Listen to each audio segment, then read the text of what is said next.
మరణం ఆయనను బంధించలేకపోయింది, సమాధి ఆయనను కట్టి పడేయలేకపోయింది.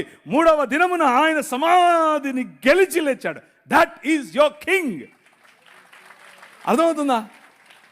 ఏం చెప్పాలి? నాకు సరిపోవట్లేదు నా భాష ఈ రాజు గురించి చెప్పడానికి.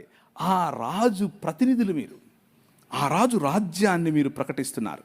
ఎల్లప్పుడూ ఉండేవాడు, ఎప్పుడూ సమస్య పోనివాడు, యుగ యుగములకు ఉండేవాడు, నీతో ఉండేవాడు, నీలో ఉండేవాడు, నీ ఇంట్లో ఉండేవాడు, నీకు తెలియకుండానే నిన్ను కాపాడుతున్నవాడు, నీకు తెలియకుండానే నీ మార్గాన్ని రక్షించేవాడు, నీకు తెలియకుండానే నీతో ఎప్పుడు ఒక చన్నటి మెల్లనైన స్వరముగా నీతో మాట్లాడుతూ నిన్ను మార్గదర్శనం చేస్తూ నిన్ను నడిపించేవాడు. నీ హృదయం ఆయన పట్ల వంగి ఉంటే చాలు.